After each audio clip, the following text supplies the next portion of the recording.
Welcome back to Xenonauts. Last time Charlie 2 went on a nice training mission and won without any damage taken. Then they went on a more serious mission and won with a lot of damage taken, losing enough members to perhaps invalidate Charlie 2 from now on. We also did a test mission with Charlie 1, Shrike 1's new gear, and discovered it did have certain weaknesses. Anyway, we've now invented the Valkyrie Assault Boat, the upgrade to the Shrike dropship. So that Shrike thing didn't last very long, did it? Now we've got a better one that allows us to take 12 party members into battle. So we might as well use it. After that, I'm able to research alien anti-gravity technology. That sounds like it might come in handy. We do need to build the Valkyrie before we can use it. That's going to take a while and a load of money, but I am going to put it on the list and try and get one soon. Now, after blowing up a whole load of UFOs, here we are after researching the alien anti-gravity thing. The most interesting thing that this does is unlock a research for a new type of battle armor, the Sentinel battle armor, which is the direct upgrade to Wolf armor. I thought Wolf armor was as good as it got. Apparently there's another tier, so we'll start researching our way towards that. In the skies, we encounter a new type of alien craft, a carrier. It seems to be functionally like the cruisers, perhaps it has a slightly longer range, and they have a bigger crew if you down them and go for the crash site assaults. That's the essential difference. It says something in the description in the game, by the way, that they're supposed to carry fighters that they launch when you attack them, but as we saw in that battle, they don't. Unfortunately, we actually downed that one over the sea, so there was no crash site, and then the next one that appeared also had the same issue, the issue for us, because we not only could use a crash site mission against a carrier in case it gives us new researches like the cruiser one did, but perhaps more pertinently, we could use the money. We're out of money, we can't build things anymore, so we need crash sites if only to airstrike them so we can keep doing our improvements. Here we are a bit later facing another cruiser. This time I'm trying to face one head on, which we know is always a bad idea, so let's see how I try to deal with this situation. I'm not retreating and re-engaging, which is the correct thing to do. I'm determined to make something of this, perhaps just for my own entertainment. So our Foxtrots manage to release their missiles, but they don't bring the thing down. The Marauder needs to turn in and do the same, but those two Foxtrots are in danger because the carrier is firing its front gun at them. I'm having some issues with one of the Foxtrots not turning out of the thing's arc of fire, and this is because when you've ordered something to retreat, it ignores all other orders, so you have to disable retreating before you can micromanage the route it takes to effectively retreat towards the edge of the map. So we deal with that, we down the carrier, but the last shot that the carrier fired unfortunately blew up one of the Foxtrots. That's a shame, not that it matters in the long run. Finally, we do get a carrier mission there, but it's too far away to go on, so we'll just blow it up. And besides, we do now have that Sentinel armor to work on, so we don't necessarily want to go on a mission right away, since we are going to get more powerful soon. I actually, at this point in the game, discovered that the armor has stats. I didn't even realise this before, but you can look it up in the little help menu thing. So we can see the Sentinel armor has armor of like 60 versus the Wolf armor's 45. What those numbers mean isn't necessarily clear. I'm guessing it's not flat damage reduction, maybe it's percentage damage reduction? Hard to say. But yes, we'll want to be getting those things is the long and short of it. Now, a while later, after blowing up some more craft, I actually decided to send both of our teams out on missions, just so that we'll have something to do, and also to get money, because we are desperately short of it, and doing the missions manually gives you more money.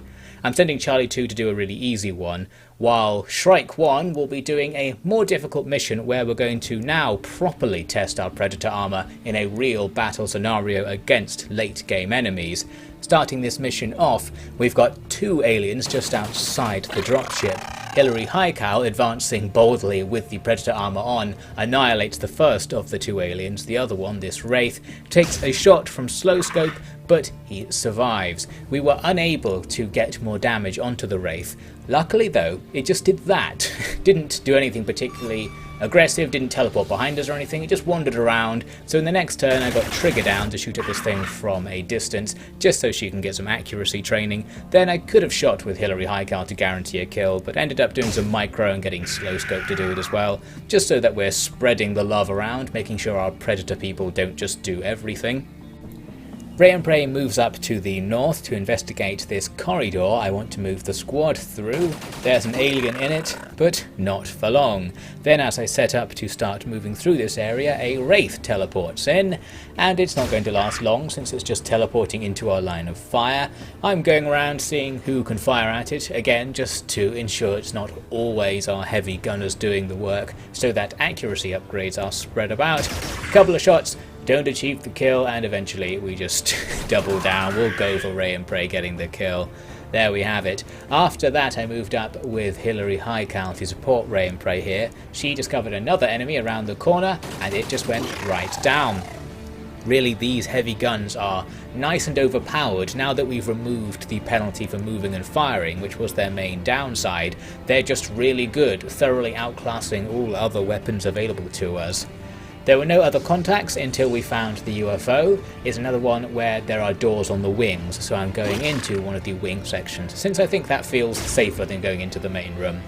There was a purple guy crouching in here, as we can see, but Fake Eyes Fritz deals with him with a bit of the old stick work. Then the rest of the squad followed in behind him, and we waited to see the alien reaction.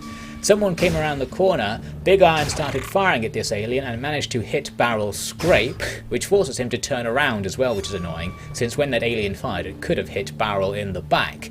Fortunately it didn't. Another alien appears in the main door.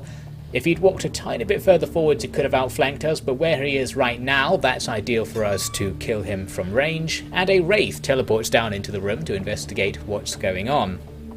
As usual, I've left some guys outside to watch over the main door, so that guy who's coming out is now history. Slowscope Joe sees to that. The Wraith is the next target, and you slurs can just shuffle along this alien reactor thing and do a quick blast at point blank range, pretty much guaranteeing the kill. Now just need to get rid of that purple guy. Barrel Scrape walked over and could have gone for some slapping, probably would have been enough to bring it down, but just for no particular reason I decided to get Big Iron to get the kill over Barrel Scrape's shoulder. There we go. Now we need to continue moving on into the main room, but while I was doing that, I was shuffling around with my team outside trying to look for other angles for firing into the main room if I needed to, and I happened to discover, by pure accident, there was a guy sneaking up behind us. So that was a lucky find. One more turn and we could have even had a casualty being shot from behind with these relatively powerful alien weapons that sometimes ignore our armour. In this case, no such bad luck. Once we're into the main room, there are no aliens inside, but one does appear from the other wing. He fires doing nothing, then Big Iron gets a long-range shotgun hit and brings him down with reaction fire. Very good. Useless is hallucinating due to a psychic attack and starts firing at something. I think the fact the camera moved up meant she was trying to fire at targets that are on the floor above us or something. At least she didn't blast some of her own team members. Hillary Highcal's going to clear out the other wing on her own. Fortunately, there's no one alive in there, so that speeds things up. Now we need to go upstairs. There was a Wraith in the teleporter room. Barrel Scrape goes over, gives it a whack, then I realise, no, we can't just have Barrel Scrape do things. Someone who hasn't done anything yet needs to participate in the mission to get experience. So here, Pumpy Parker comes to shoot this Wraith in the face. There we have it. I wanted to have a cheeky look through the door to see what was in the next room. Nothing visible on the right side of the bridge there. Now we're going to get Ray and Prey to check the left side, and there was someone right here in the door. He is now going to take an absolute buttload of damage. That's the most damage I think we've ever seen. As I said, these plasma casters, I think they're called, are very powerful. We might even want to get a couple more members using the Predator armor and caster combo. Big Iron comes upstairs. He can open the central door to get more information on the enemy bridge, and we discover a Wraith is right there in the door. He can take the shot from where he is, and he actually gets it, even with a nice unaimed shot as well. This has been a very smooth mission so far, lots of one-hit kills and the like, that's what we like to see. Now we start moving into the alien bridge on the next turn. Hillary Highcal gets shot, but just doesn't do anything thanks to her armour, and she absolutely annihilates the nearest enemy. As it turned out, there were two purple guys left in there rather than just the one that I thought, but that's not really a problem. Big Iron finishes the mission for us there. Overall, I think it was a perfect mission. It says we've got a couple of wounds here, but maybe they were there before. I don't think we actually took any damage, but as usual I'm barely paying attention, so we probably did somewhere. But at least we got loads of money, that's what we really wanted from all this. Now we're going right into Charlie 2's mission, which was happening at about the same time. This one's just a scout UFO with some generic civilians to kill. The first building we cleared had nothing in it. The second one had a civilian, funnily enough. My plan to engage it was to use this first building to shoot out of this window and into their window, hoping that would give me an okay angle to fire at and might be able to actually get some hits.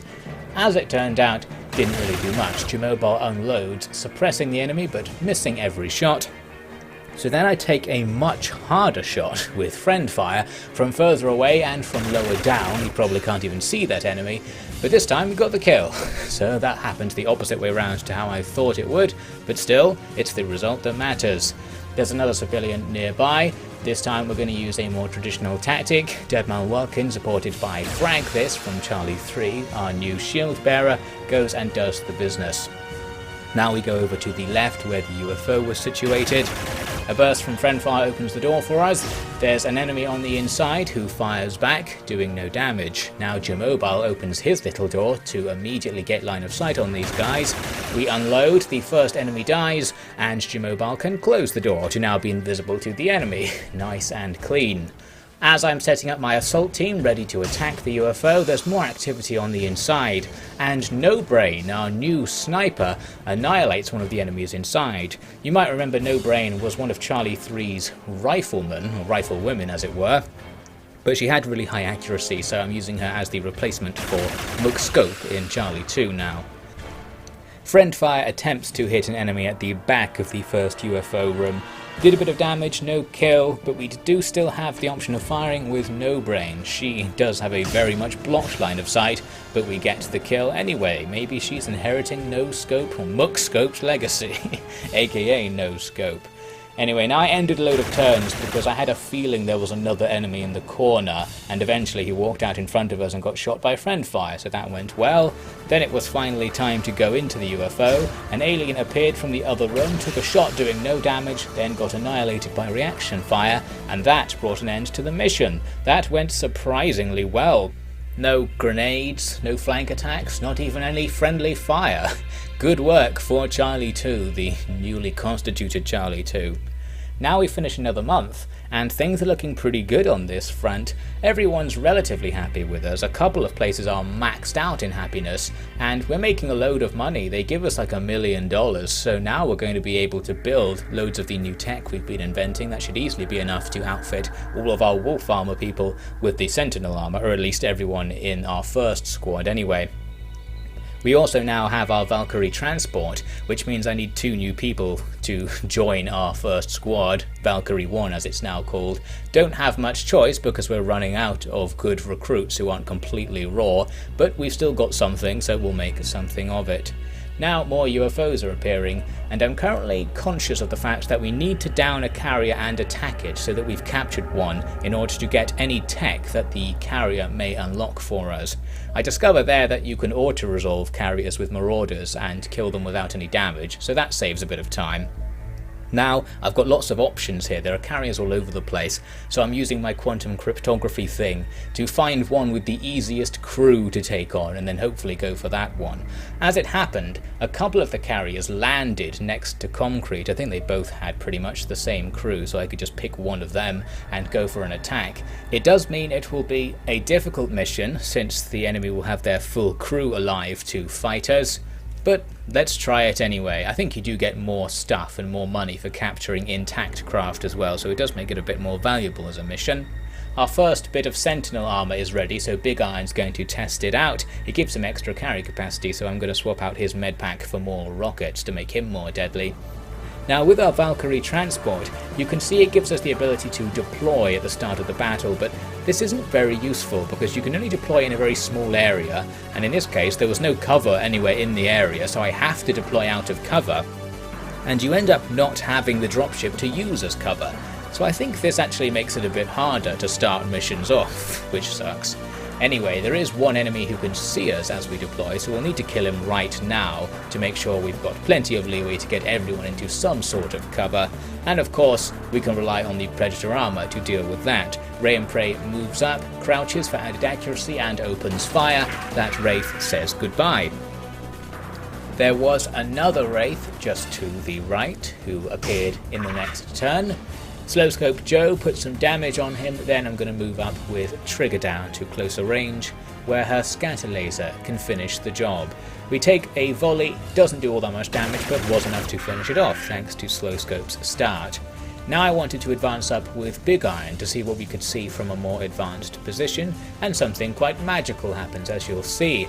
I order him to advance and he just flies up into the sky. The Sentinel armor has an anti-gravity jetpack thing, so you can float around. And the most important use we can make of this ability is that it gives you extra line of sight, even lets you see over/through cover. So now we know there are actually 3 aliens in front of us, and knowing that, I thought, well, we won't advance very far then, since that seems to be a dangerous direction. I was able to outflank one of them immediately with Hillary Highcow and cut it down. That's a good start. As for the purple guy, I can take a sniper shot with Weak-Willed, a new guy who's joining Valkyrie 1 now over from Charlie 3. Actually, no, he was in Charlie 1 before. I think I just haven't used him for a long time. He gets a little bit of damage.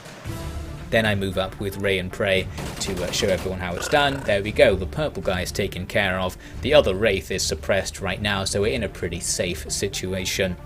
In the next turn, we discover another purple guy over here in these trees. He's up against the edge of the map, and that means he's got nowhere to run when Hillary Highcow starts stomping over. It tries to shoot, but no luck. So now it's just going to be absolutely terminated at point blank range by our killer death robot. Starting to feel a bit more powerful at this late point in the campaign. We discover another enemy over by the carrier, which has landed just a little bit further on. Some shots don't do anything there. That was a shame, bad luck, but we did suppress the enemy, so we're going to get shot a bit less during the enemy turn. Weak-Willed sort of has a hit, he has to shoot through a bush, but he does manage to do some damage, good work from him. I sent Big Iron to deal with the Wraith that we knew was hidden in these bushes somewhere. He arrives with just enough points to shoot at the back of the Wraith and immediately get the kill. He can now hide there, he's got good cover from lots of directions in this little copse, but there is a purple guy just to his north.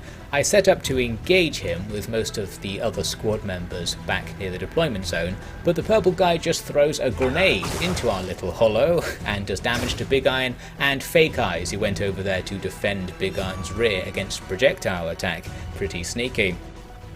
Since we can't see that purple guy anymore, I'm going to focus back on the red guy near the carrier. Hillary Highcow set up for what I thought would be the finishing blow, but she gets a really bad volley, missing every shot, even at relatively close range. So that was a shame. Now someone else will have to deal with this guy in the next turn because I was out of shots I could take. Apart from Big Iron, that is, but I had a plan for him already. He's going to fly over here to take out the purple guy who we discovered was hiding nearby. On the way, he discovers a new enemy, and it's up here just beside the carrier, just about visible. That's a bit of a problem because it means where I want to land is now outflanked by that enemy, but I'm just going to do it anyway because we're at long range, we're in our good armor, and I want to kill this guy right now. That's probably removing more danger than Big Iron is being put in by being outflanked by that distant foe. The guy by the carrier starts trying to shoot us and doesn't achieve very much. The more distant guy also starts firing. He's able to shoot 4 times but doesn't pick up any hits. You might note their projectiles are very big and blobby at the moment. The aliens have had another tech level upgrade. They're now using battle rifles, which are the upgrade of their plasma rifles, and are very, very powerful actually. We just haven't been hit by one to find that out quite yet. Pumpy Parker moves up to deal with that red guy at last. As for the guy to the side of the carrier, I took some shots with trigger down which damaged the guy. Then he disappeared out of our line of sight, so I ended up focusing on going for the carrier itself.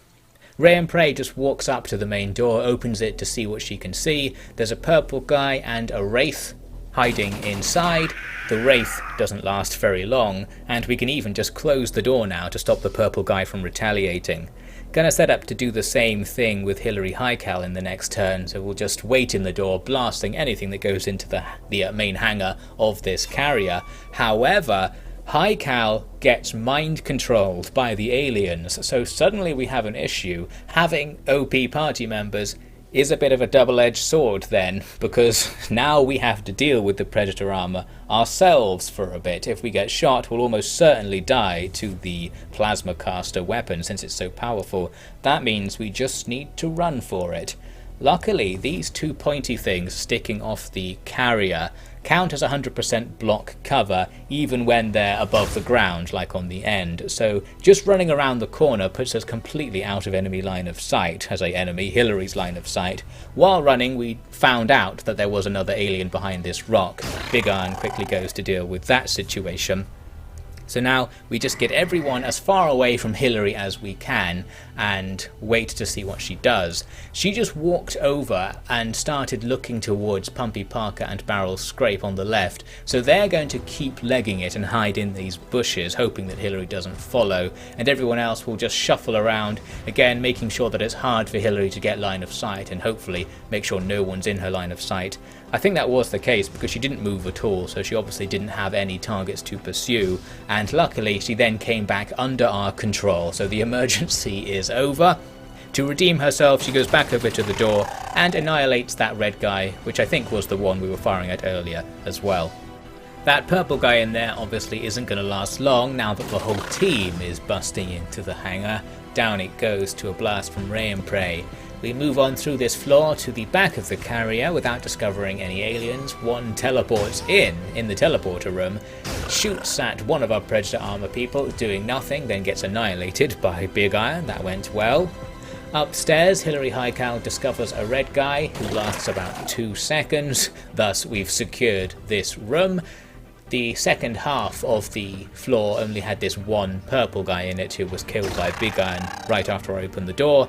After that, we just simply moved on to the next set of teleports, which took us up to the final level of the carrier. Highcal goes in first and discovers a Wraith by the doors to the bridge of the carrier. The Wraith tries to shoot Highcal but has no luck, so now he's in trouble. Highcal can just walk right through this wall, get to close range, and annihilate the Wraith with a whole load of damage. Now we set up by the doors ready to attack the bridge. Inside, we can already see a couple of red guys in the corner. They're far away, which is good news. That means we can do some door play. Since they're not right up against the door, we're safe to open and close it and to control whether it's open. As I try to walk forward with trigger down, some shots come out, there's a third guy discovered, then another shot comes out and hits trigger down and she loses most of her health. The shooter, who we can't see, is an alien leader who's hiding in the corner. But we can see that the battle rifle does do loads of damage still to our Predator armoured operatives, so the myth of invincibility is beginning to be busted now. It's not even that good. We appear to be just as well protected as we were in, say, Jackal armour earlier in the game, so perhaps it's not quite so unique. So now, as I said, we're going to go for the door play strategy, just opening and closing it and firing at any targets we can see. There's a lot of detritus and cover, but I thought we're still likely to hit enemies anyway. As it happened, we didn't though. Ray and Prey got really unlucky, firing 2 bursts at this guy who was only in 45% cover and hitting none of the 20 shots that went out in those bursts. That sucked. Highcal, who's taken over for trigger down, has a bit more luck, destroying some cover and getting a bit of damage onto a red guy at the back there. In the next turn, we fire again at the same target and kill him. Good stuff. I've now enhanced my damage potential by having snipers shoot over the shoulders of the Predator people as they crouch in the door. In this fashion, we get a bit of damage onto that alien officer in the corner. Gonna open the other door now with Ray and Prey. The leaders moved slightly from the cover we busted up, but still only in 45% cover. Still can't get the kill, and then reaction fire goes all the way through this room full of stuff and actually hits Ray and Prey, and she loses some health, again, even with the Predator armor and even from the front. So it's not quite as invincible as I've been treating it. I've been quite dangerous in never putting these people in cover because I thought they were essentially cover unto themselves. Anyway, the shooting continued, the bad luck continued, we kept just missing absolutely everything, but in a war of attrition, we'll win because we're taking the majority of the shots and we've got tons of ammo. So slowly but surely, one by one, we do cut the aliens on the bridge down. When there was just one left, I moved up with I'm a shoot 'em up to just take a useless shot, because she hadn't done anything in this mission, and to level up your accuracy you just have to have taken a shot at an alien, doesn't matter if you actually get a hit or do any damage. So now we've finished things off with Ray and Prey, and that's the win. No casualties, a few wounds around the place, but that's to be expected with a relatively difficult mission, and we captured an alien hyperdrive and a fusion reactor, which we can now research to unlock stuff, presumably. Lots of level ups and things. Our new operatives seem to be settling in well to Valkyrie 1, but we've got a much harder test for them next time when I send them on a truly terrifying terror mission.